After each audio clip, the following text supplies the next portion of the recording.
amazing events because you have so many things to talk about. But okay, now I will start with the Hafit period in Ras al-Khaimah.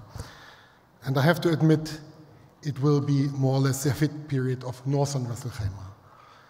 Because there are some differences, and we were talking about it, Derek was just talking about it before, and these are quite interesting. In the south, we have in Wadi al-Ghor a typical situation like in Oman, at the end of the Wadi al-Ghor, al-Raf. We have one side with Hafit cairns, and then there are 30, 40 in the mountain and at the Wadi, in the typical concentrations you find in everywhere. But when we come to the north, it looks a little bit different. And I will now go, starting in Idden, go up to the north to Gelila, to show some of the concentrations of Hafit tombs we have in Ras al-Khaimah.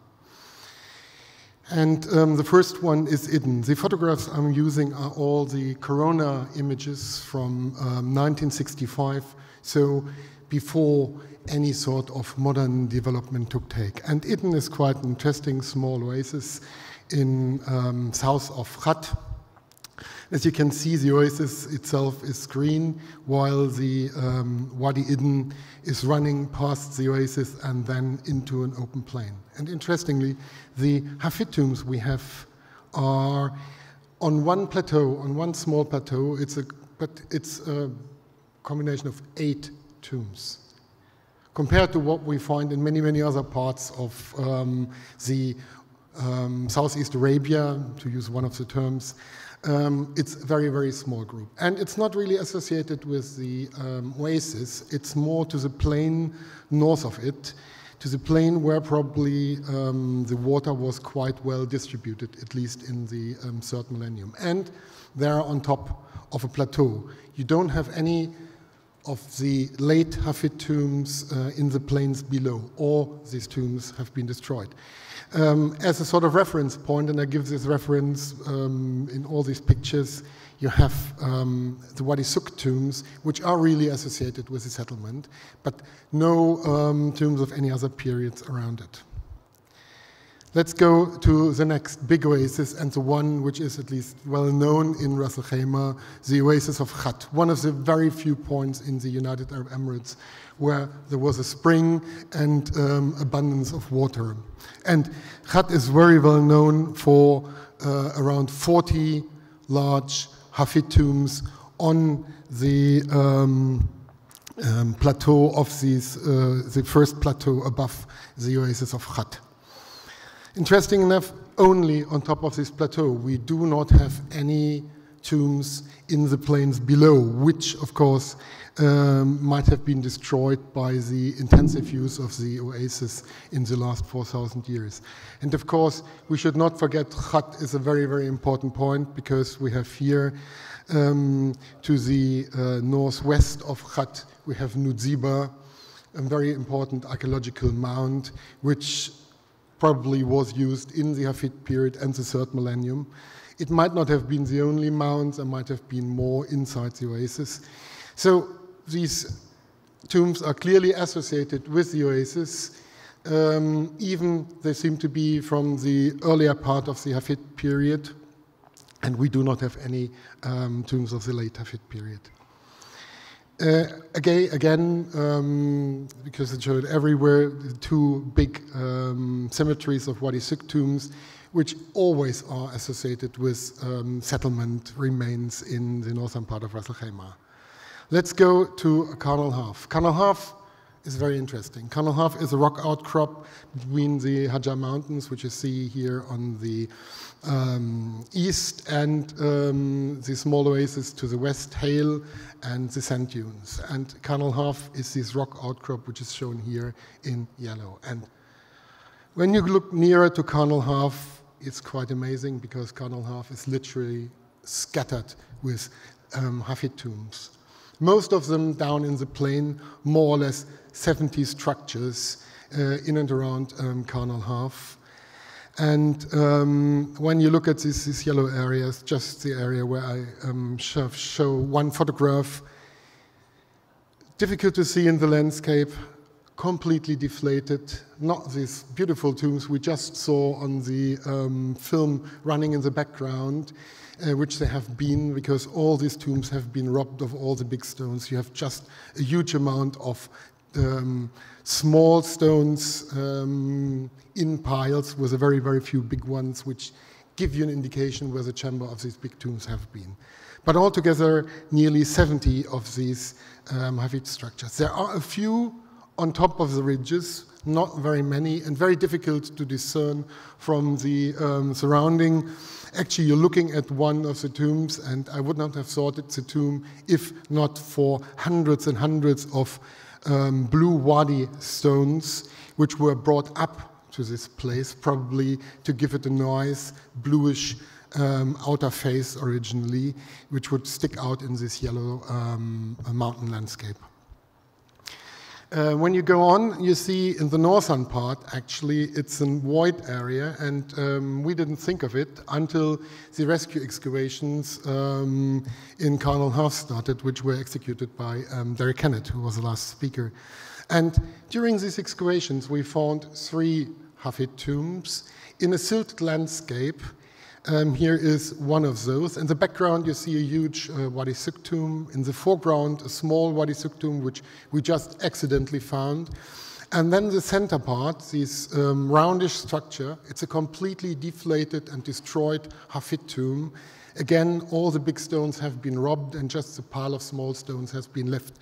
This one was only found due to the excavation because it's in a silted plain. So we have to admit there are more of these Hafit tombs in the northern part of Carnal Half, which we do not find and which we will probably never find because they're covered by silt.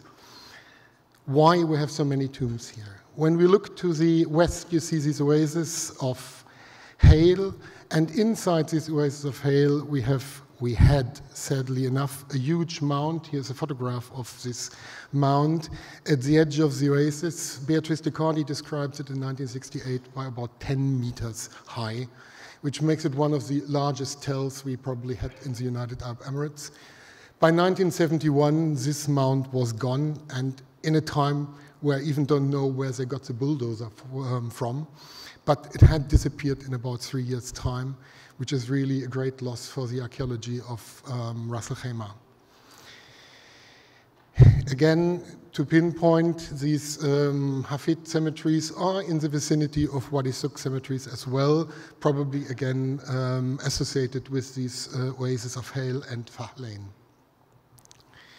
Now we come to Chimel, and Chimel is probably the most important one of the most important sites in Ras al-Khaimah and the United Arab Emirates, and the largest second millennium cemetery we know, with more than 100 megalithic large collective burial tombs in a stretch of 3 kilometers.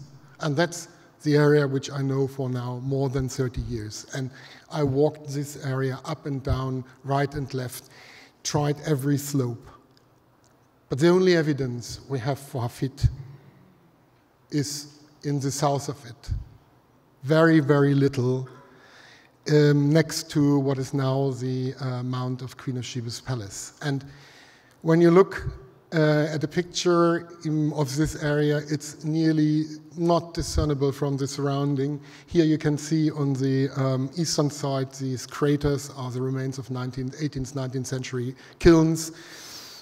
On the top in the north, the remains, the end of the Queen of Sheba's Palace. And then you have a landscape with probably about 10 to 12 very low mounds with small stones, which seem to have been late Hafit tombs, robbed of all bigger stones. And if the ones in Carnal Half were deflated, these are double or triple deflated. It's a very difficult landscape. But that's the only thing we have. I always thought that probably Queen of Sheba's Palace might have been another plateau with some Hafit tombs, but again, the medieval ages and the building of the Queen of Sheba's Palace have destroyed any possible evidence. The second thing is, In the northern part of Chimel, we do have two large Umana tombs, which were already built with rubbed stone material from earlier Umana tombs. And in this area, we have a lot of small sugar lamps as well. So to the east of these Umana tombs are older Umana tombs, and there we might have had another concentration of late Hafit tombs, which are completely devastated by building Wadi Shah tombs, building stone huts in the medieval ages, and the palm gardens which went up these ridges. So Chimel is interestingly in landscape, which is in the second millennium so important, and in the third millennium, at least in the early third millennium, still an enigma. Let's go first to Daya. Daya has no real concentrations, but a scatter of Hafid tombs. Yes, you see there are dots in the landscape. There are no real concentrations like in the other examples where you always had this sort of quite good identifiable symmetry. And there are on the slopes in places where you never would really think to find one. And I tell you, if we would not have walked through this landscape and stumbled upon it, we wouldn't have found it. And there might be another one 20, 30 meters away. If you're not standing in front of them, you don't see them in this landscape. Another one was actually excavated about only 30 meters away from two Wadi Shah tombs, which we excavated in 1987, 1988. And only 2 or 3 weeks into the excavations, we stumbled upon it and suddenly saw, oh my God, this might have been a Hafid tomb, deflated because these stones had been taken probably to build the Wadi Shah tombs. And so it's nothing more than the remains of a chamber visible. The best preserved ones are on a ridge, so 4 Hafid tombs more or less near to each other on a ridge, looking onto the oasis of Daya in the background. But again, all these are on the slopes, on the ridge, but none of them are found in the areas below. But again, this might be due to the just devastation of the landscape in the last 4,000 years. We come to, yes, and of course, again, to show the Wadi Shah tombs are again really concentrated towards the settlement. But it is always a landscape which shows the Hafid tombs are in one way or the other associated with settlements. We come to Gelila, a landscape which is nowadays completely devastated by the large cement factories. And when we look in Gelila, Beatrice Di Cardi is the only one who went there before the construction. And she said at the southern end of Wadi Gelila, at the entrance of Wadi Gelila, were a number of tombs she described. And of course, this landscape has gone because this is where the cement factories is. But of a slice, a very small slice, this pinkish point which is here, which still stands today, and there are some Wadi Shah tombs again. So Beatrice probably described late Hafid tombs and Wadi Shah tombs because she said none were on the plateaus above, all of them were really on the plain, and there might have been associated with the palm gardens in front of Jebel Gelila. All of the tombs I've shown you now are in one way or the other associated with oases which are found in al-Khaimah. And it is really very interesting that the concentrations of Hafid tombs are in one way or the other where there have been oasis settlements due all the millennia. Now I will show, yeah, that's another picture from Gelila actually, from before the destruction of the cement factories, quite unique photograph. Here where you have this point, that's where this Hafid cemetery and the Wadi Shah cemetery is, and probably really associated with the settlement you see in front at the coastline. But now we will go into the mountains, and this is something quite amazing. We knew about that there are tombs in the mountains because climbers and people who are regularly go into the mountains gave us locations. And while we were trying to locate some of these tombs, we found something. This is Wadi Shah. Wadi Shah is known now because it's where the road goes up to Jebel Jais, up to nearly 2,000 meters. And Wadi Shah is interesting because Wadi Shah is a sort of bowl. A bowl which is surrounded, it's open towards Wadi B, but on the other three sides is surrounded by mountains and ridges between 900 and 1700 meters. So it's really enclosed. And when you look into Wadi Shah, you have one tomb in the wadi near to the wadi bed itself. But then you have, amazingly, 6 Hafit tombs on a ridge between Wadi Shah and Daya, which is on the other side, in more or less 1,000-meter height. Really nearly impossible to climb up there to go to this point, but very clearly 6 Hafit tombs on this very edgy ridge. Then you have another ridge, the so-called Shabana Ridge, here in yellow. And this ridge is flattish, but again, very steep sides and nearly impossible to reach even nowadays. And we have a staggering 12 tombs on this Shabana Ridge. So this Wadi Shah has 20 tombs, which is nearly the largest concentration of Hafid tombs beside Karnal Haf and Khat. And in a very, very rough landscape with very difficult to understand why we do have such an amount of tombs in this small area. And we looked into all the other mountain areas as well with Google and our auto images. And there are sometimes 1, 2 tombs, but not this large concentration. So it's an enigma why we have this concentration here. It's an enigma why we have other concentrations in al-Khaimah. But altogether, we have less than 200 tombs in the northern part of al-Khaimah. So amazingly, 200 tombs you find on a leisurely stroll one afternoon in any wadi in Oman, and you find more than 200 tombs. Why we do not have so many tombs, it's really quite interesting, and showing the difference between the different landscapes we're talking about. One idea I had is maybe the tombs in the UAE were more even than in Oman used as collective burials from the beginning. So they were less built because people were reusing the tombs much more frequently than they have been in Oman.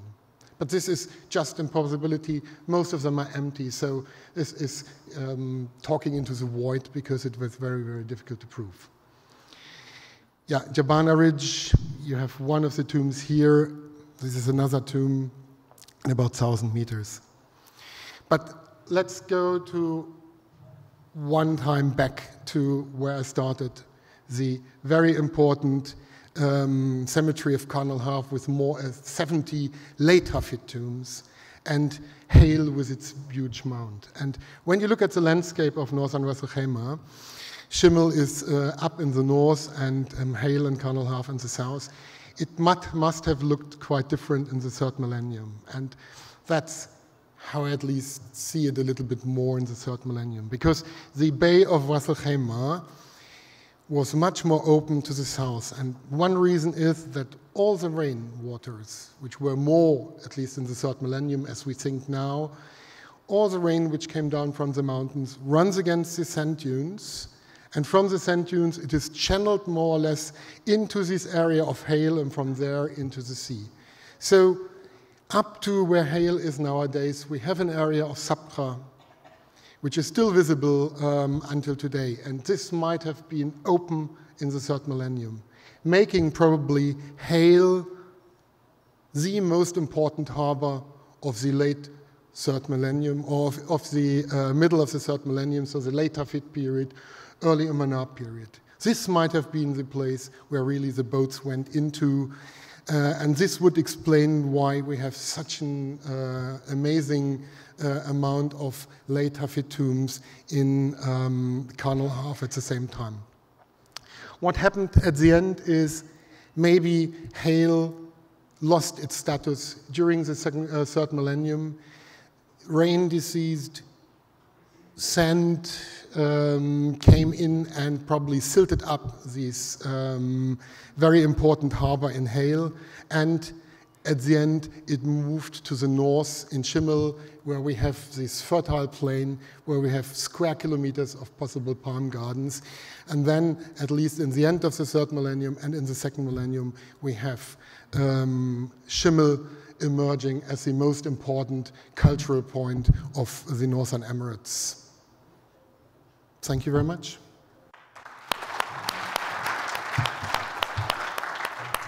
Thank you very much, Christian. Amazing timing. 1 second left. We're running a little bit short of time, but there's time for a question or two.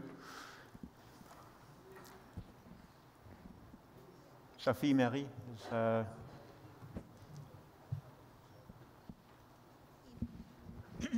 Christian, for the non-specialists present here, could you describe a little bit the type of what we call late Hafit tomb? Well, I would say I just said, okay, most of the so-called early Hafit tombs are on ridges and on the slopes of mountains, while we have in the very late phase of the Hafit period the tombs coming down into the plain, more or less some of them already with the sort of inclinations of the beginning of what we then call the Umayyad period. And I just sort of made this difference between the tombs we have on the mountain ridges, which are completely different from the ones which are in the plain below. What did you find as material? Nothing. Those tombs? Because there are only 2 Hafid tombs excavated by Carl Phillips in the southern part of Wadi al-Ghor, and they were empty. In the northern part, yes, we have a few fragments of pottery coming from the Khan al-Half excavations, which tend to be one shirt, actually, which looks like this material which is at the edge between Hafit and Umana, already this reddish color, but it's just a fragment of a shirt. So we have some of this material in Khan al-Half, but none of the other tombs have been ever excavated.